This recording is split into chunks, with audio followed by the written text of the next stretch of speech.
Assalamualaikum warahmatullahi wabarakatuh. Kembali lagi pada channel Anik Juliati. Pada video ini saya akan membahas jawaban buku paket Pendidikan Pancasila kelas 9 halaman 63 sampai dengan 67. Jangan lupa untuk like, comment, share, dan subscribe ya. Uji kompetensi. Pilihlah salah satu jawaban dari A, B, C, atau D yang paling benar. Soal nomor 1. Berikut ini termasuk kewajiban warga negara yang tercantum dalam Undang-Undang Dasar Negara Republik Indonesia tahun 1945 adalah, jadi kewajiban itu adalah sesuatu yang harus kita lakukan. A. Mendapatkan pendidikan dan pengajaran. Ini adalah sebuah hak. Berarti bukan. B. Mengikuti berbagai upaya pembelaan negara. Nah, ini termasuk dalam kewajiban. C. Mendapatkan penghidupan yang layak. Nah, ini adalah sebuah hak. D. Menjalankan ibadah sesuai dengan keyakinan. Nah, ini juga termasuk hak. Berarti yang termasuk kewajiban adalah B. Mengikuti berbagai upaya pembelaan negara. Soal nomor 2. Pelaksanaan hak dan kewajiban harus seimbang karena kenapa hak dan kewajiban itu harus seimbang? A. Hak dan kewajiban bersamaan dituangkan dalam aturan. Nah, ini benar tapi belum mengarah kepada alasan harus seimbang. B. Tidak ada hak yang mungkin ada tanpa kewajiban. Nah, ini betul. Jadi, sebelum kita menuntut sebuah hak, kita harus melakukan kewajiban kita. C. Hak menjamin keberlangsungan hidup, sedangkan kewajiban hanya dilakukan jika perlu. Nah, ini tidak benar. Hak dan kewajiban harus dilakukan secara seimbang, sehingga kewajiban itu harus dilakukan perlu dan tidak perlu. D. Hak dan kewajiban dilaksanakan sebagai aturan dari pemerintah. D ini belum mengarah kepada alasan hak dan kewajiban harus dilakukan dengan seimbang. Sehingga soal nomor 2, jawaban yang paling tepat adalah B. Tidak ada hak yang mungkin ada tanpa kita melakukan sebuah kewajiban. 3.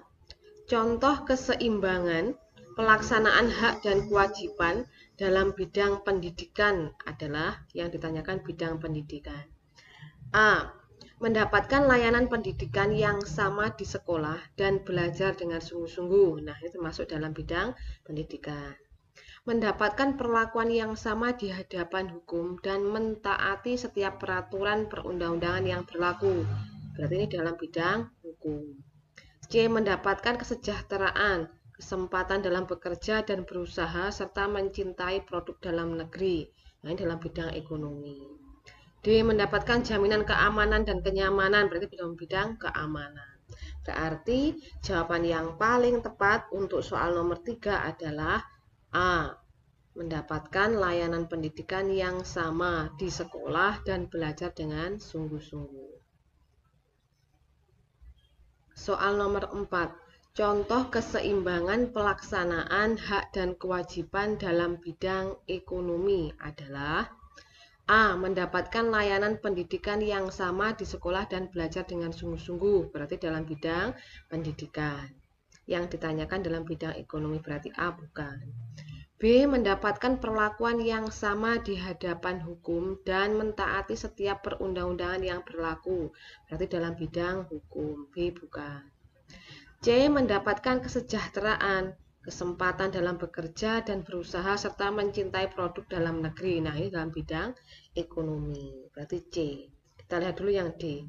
Mendapatkan jaminan keamanan dan kenyamanan serta melaksanakan upaya bela negara sesuai dengan profesi sebagai peserta didik. Nah, ini berarti dalam bidang keamanan. Berarti jawaban yang paling tepat untuk soal nomor 4 adalah C. Mendapatkan kesejahteraan, kesempatan dalam bekerja dan berusaha serta mencintai produk dalam negeri. Soal nomor 5. Contoh upaya kamu dalam menghormati dan menghargai hak-hak orang lain. Menghormati dan menghargai ya. Oke, sekarang yang A. Mengemukakan pendapat saat diskusi di kelas tanpa menghiraukan pendapat teman. Berarti ini tidak menghormati. B.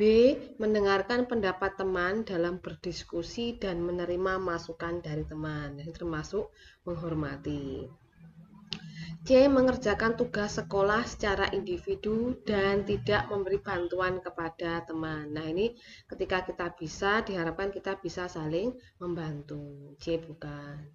D. Melaksanakan piket sekolah setiap hari karena tugas dari guru. Nah, ini tidak termasuk dalam menghormati dan menghargai hak orang lain. Sehingga soal nomor 5, jawaban yang paling tepat adalah B. Mendengarkan pendapat teman dalam berdiskusi dan menerima masukan dari teman. Untuk soal nomor 6 dan 7, kita diminta untuk memperhatikan teks berita berikut.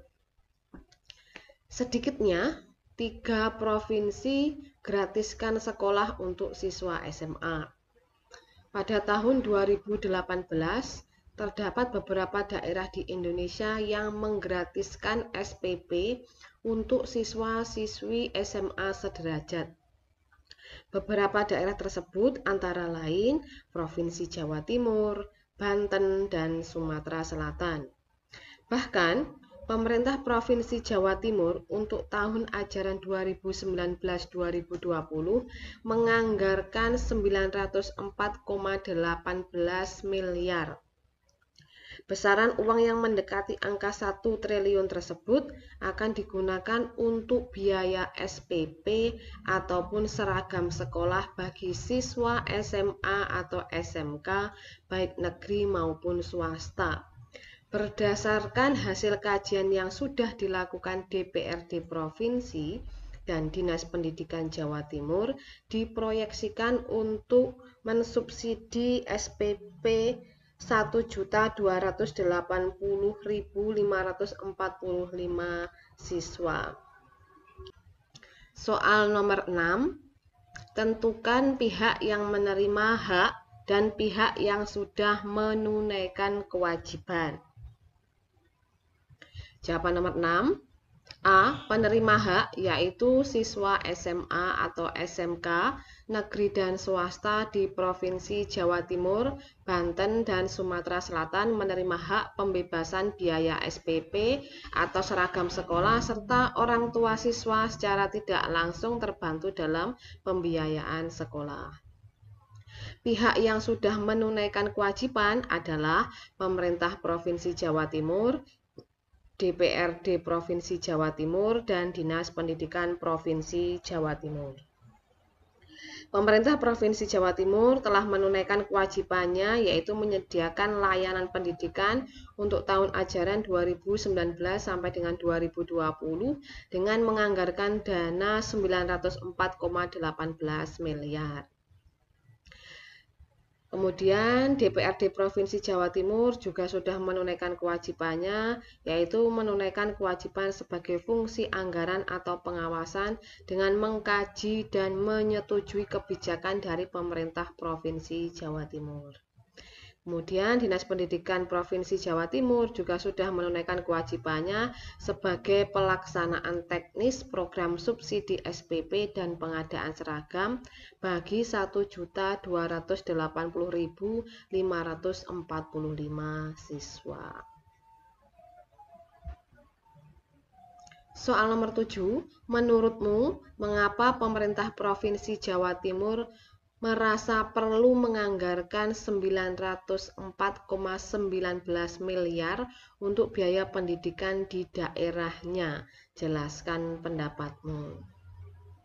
Jadi menurut pendapat saya, pemerintah Provinsi Jawa Timur itu menganggarkan 904,19 miliar untuk biaya SPP ataupun seragam sekolah untuk meningkatkan kualitas sumber daya manusia di wilayah Provinsi Jawa Timur. Nah, pendidikan gratis dapat membuat semua siswa mendapatkan kesempatan yang sama untuk belajar.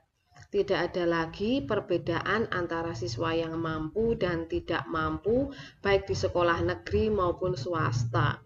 Sehingga semakin banyak anak yang termotivasi melanjutkan sekolah ke SMA atau SMK tanpa putus sekolah di tengah jalan karena tidak punya biaya. Kebijakan pemerintah Jawa Timur untuk memberikan pendidikan gratis tingkat SMA atau SMK ini sangat penting sebagai investasi untuk masa depan daerah Jawa Timur. Jika generasi muda bisa bersekolah dengan baik dan mendapatkan pendidikan yang baik, tentu mereka akan menjadi sumber daya manusia yang lebih berkualitas. Manfaat program pendidikan gratis tidak hanya dirasakan oleh siswa dan orang tua saja, namun juga untuk kemajuan daerah Jawa Timur dan bangsa Indonesia pada umumnya.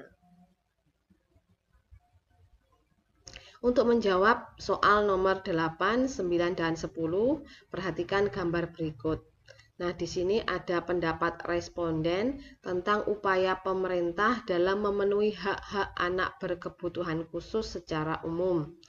Jadi, ketika responden itu dimintai pendapat, ini yang gambar merah sudah menunjukkan pemerintah sudah memberikan pemenuhan hak-hak anak berkebutuhan khusus secara memadai 28,9%. Belum mengakomodasi 29,9%, sudah tetapi kurang memadai 34,3%, dan 6,9% responden tidak tahu. Nah, peran negara paling tepat dilakukan untuk mendukung anak berkebutuhan khusus di masa pandemi COVID-19, yaitu memastikan mendapat informasi COVID-19 dan mendapatkan pelayanan kesehatan itu sebanyak 21,2%. Memastikan peraturan ABK di daerah terlaksana dengan baik 23,4%, memberikan kemudahan akses dalam melakukan terapi 26%, kemudian mendukung pembelajaran jarak jauh 27,3%, dan 2,1% responden mengatakan tidak tahu. Untuk soal nomor 8, berdasarkan pendapat para responden, bagaimana upaya yang telah dilakukan oleh pemerintah dalam memenuhi hak-hak anak berkebutuhan khusus? Jelaskan pendapatmu. Jawaban nomor 8, berdasarkan pendapat para responden, pemerintah itu sudah berupaya dalam memenuhi hak-hak anak berkebutuhan khusus, namun belum sepenuhnya memadai. Hal ini dilihat dari pendapat responden bahwa pemerintah itu sudah berupaya memenuhi hak-hak anak berkebutuhan khusus secara memadai itu 28,9%.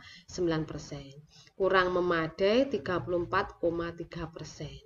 Belum mengakomodasi 29,9%, dan responden mengatakan tidak tahu sebanyak 6,9%.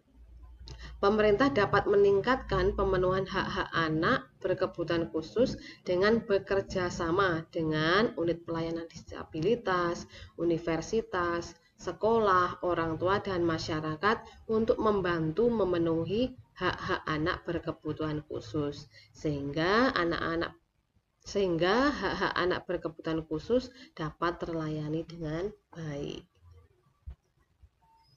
Soal nomor 9, jelaskan peran negara yang paling tepat dilakukan untuk mendukung anak berkebutuhan khusus di masa pandemi COVID-19 berdasarkan infografik di atas.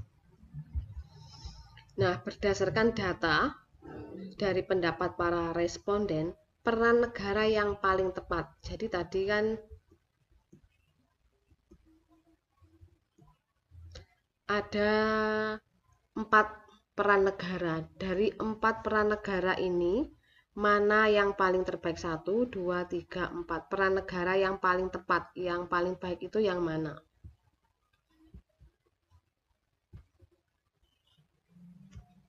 Nah, peran negara yang paling tepat dilakukan untuk mendukung anak berkebutuhan khusus pada masa pandemi COVID-19 adalah mendukung pembelajaran jarak jauh.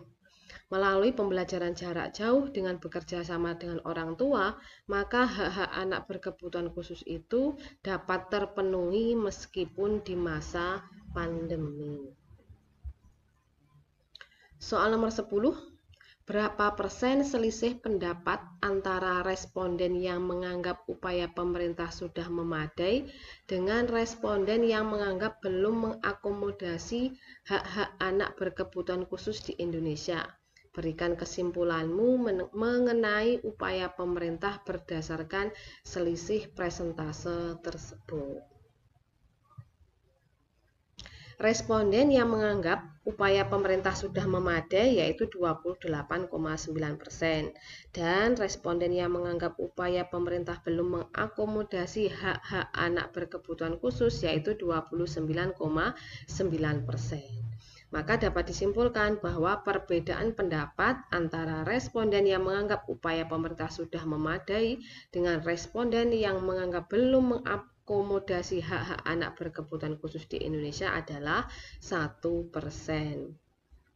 Hal ini menandakan bahwa upaya pemerintah ditanggapi beragam oleh masyarakat.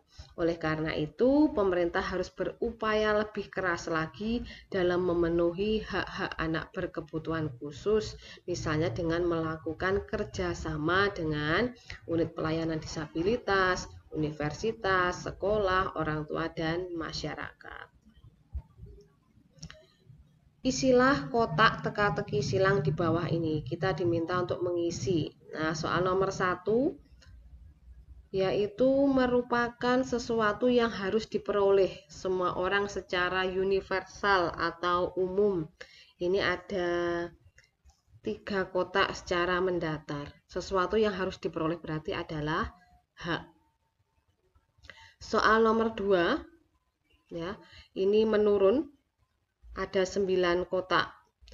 Merupakan segala sesuatu yang harus dilakukan sebagai penyeimbang hak yang diperoleh seseorang, berarti kewajiban.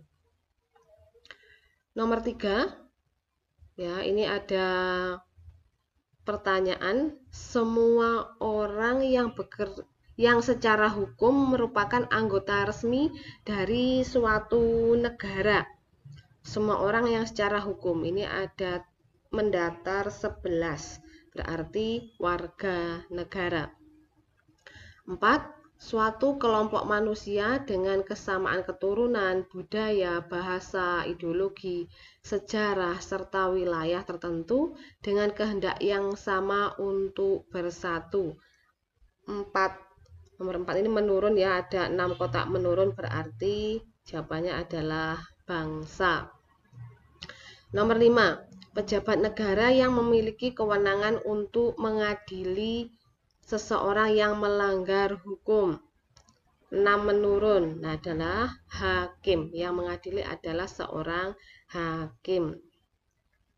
Nomor 6, lembaga atau institusi yang mempunyai tugas memelihara keamanan dan ketertiban, penegakan hukum, perlindungan, pengayoman, serta pelayanan kepada masyarakat.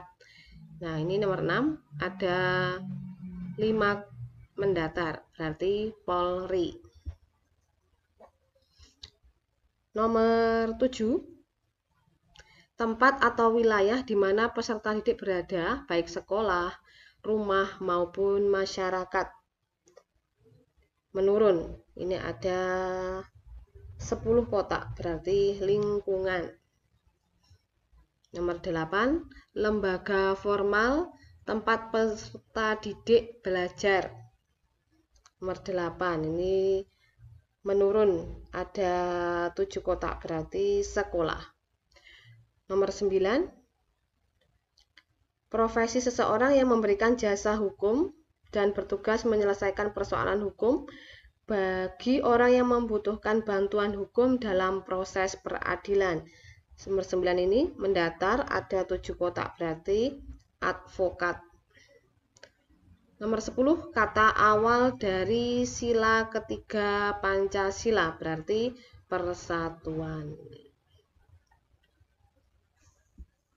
Demikian jawaban dan pembahasan buku Paket Pendidikan Pancasila kelas 9 halaman 63 sampai dengan 67.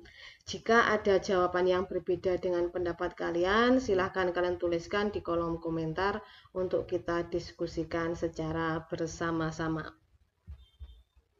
Terima kasih, semoga bermanfaat. Wassalamualaikum warahmatullahi wabarakatuh.